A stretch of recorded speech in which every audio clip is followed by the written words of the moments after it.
اور مشرک جو ہوتا ہے اللہ تبارک و تعالی سب سے بڑی رات، لیلۃ القدر والی رات، عرفات والی رات، یوم عرفہ والی رات، عید والی رات، برات والی رات، اللہ اس مشرک کو معاف نہیں کرتا۔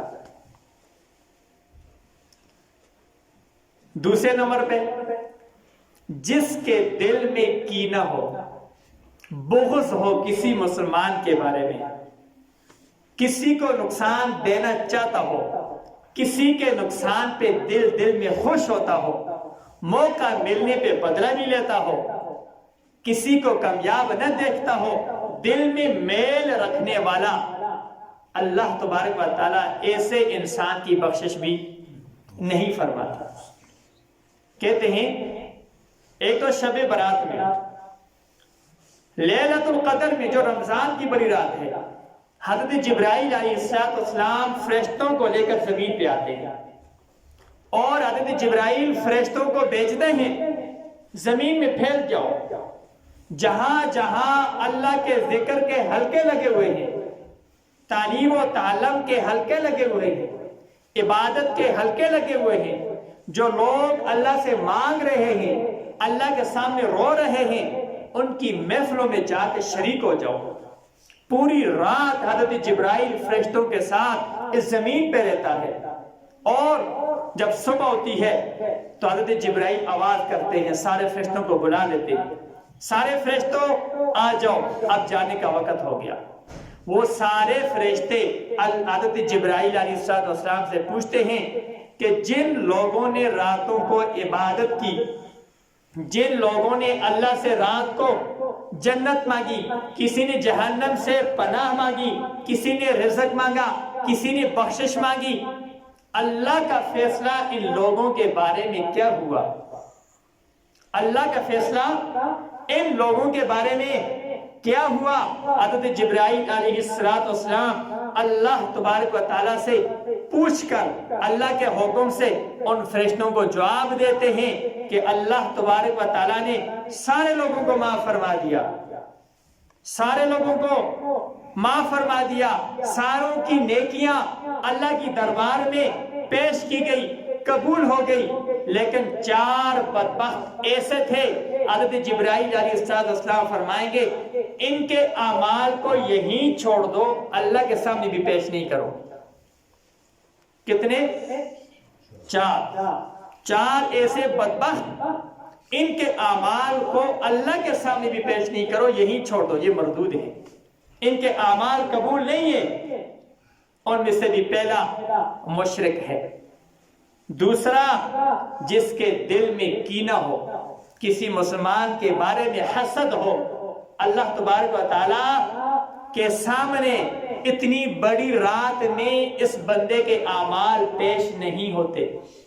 جس کے دل میں کسی مسلمان کے بارے میں کینہ ہو، حضرت جبرائیل اس کے اعمال کو لے کر اللہ کے سامنے پیش ہی نہیں کرتا۔ اور والدین کا نافرمان، جس سے والدین ناراض ہوں، ان کے اعمال اللہ کے سامنے پیش نہیں ہوتے۔ چوتھا، وہ آدمی جو 2 مسلمانوں کو آپس میں لڑاتا ہو، قطع تعلق کرتا ہو، ناراض ہوتا ہو، ناراضگیاں پیدا کرتا ہو رشتہ داروں کے درمیان، اس انسان کے اعمال بھی قیامت لیلۃ القدر میں بھی اللہ کے سامنے پیش نہیں ہوتے۔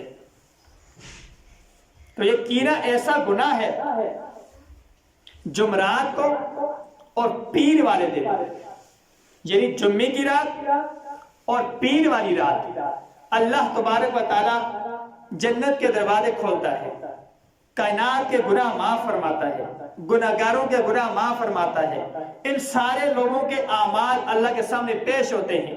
اللہ تبارک و تعالیٰ آرڈر کرتا ہے کہ 2 لوگوں کے اعمال میرے سامنے پیش نہیں کرنا، باقی سب کے اعمال میرے سامنے پیش کرو، 2 لوگوں کے اعمال میرے سامنے پیش نہیں کرو۔ ایک ان میں سے مشرک جو شرک کرتا ہے، اس کے اعمال میرے سامنے پیش نہیں کرو۔ ایک اس انسان کے اعمال میرے سامنے پیش نہیں کرو جس کے دل میں کسی مسلمان کے بارے میں حسد یا کینہ ہے، ان کے اعمال کو وہیں چھوڑ دو، باقی ساری کائنات کے اعمال کو لے آؤ۔ چاہے وہ پیر کی رات ہے یا جمعرات کی رات ہے، اللہ تبارک و تعالیٰ اپنے فضل سے سب کے گناہوں کو معاف فرماتا ہے۔ یہ کینہ اتنی خطرناک بیماری ہے کہ جس کو ہم سمجھتے نہیں، اور سب سے زیادہ ہم میں پایا جاتا ہے۔ ہر انسان کا دوسرے مسلمان کے بارے میں کینہ ہے، دل بھرا ہوا ہے۔ یہ اتنی بڑی بڑی راتیں، شعبان کی رات، شب برات، رمضان، لیلۃ القدر، یہ راتیں ہم سے جائیں گی اور ہمارے اعمال قبول نہیں ہوں گے۔ ہم جتنی بھی رو لیں، اگر دل میں ہمارے میں حسد ہے، کسی مسلمان کے بارے میں اگر ہم برا چاہتے ہیں، کسی کو نقصان دینا چاہتے ہیں، ہمارے کوئی عمل قبول نہیں۔ ایک مرتبہ نبی علیہ الصلوۃ والسلام، بلکہ نبی علیہ الصلوۃ والسلام نے ایک صحابی انس رضی اللہ عنہ کو فرمایا، میرے بیٹے فرمایا، میں آپ کو اپنی سب سے پیاری سنت بتاؤں، اپنی سب سے پیاری سنت بتاؤں؟ اور انس رضی اللہ عنہ فرمایا، اللہ کے نبی ضرور بتائیے۔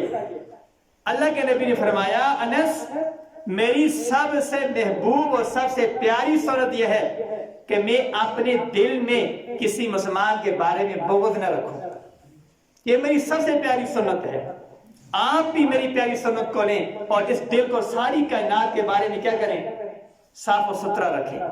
ایک مرتبہ نبی علیہ الصلوۃ والسلام محفل میں بیٹھے ہوئے، بڑے بڑے صحابہ بیٹھے ہوئے ہیں، خلفائے راشدین بیٹھے ہوئے ہیں، عشرہ مبشرہ بیٹھے ہوئے ہیں، حتیٰ کہ ان صحابہ میں ایک صحابی عمر بن عاص رضی اللہ عنہ، جو سارے صحابہ میں سب سے زیادہ عبادت کرنے والے تھے، پورے رمضان میں صرف 5 دن افطار کرتے تھے، باقی پورا سال روزہ رکھتے تھے،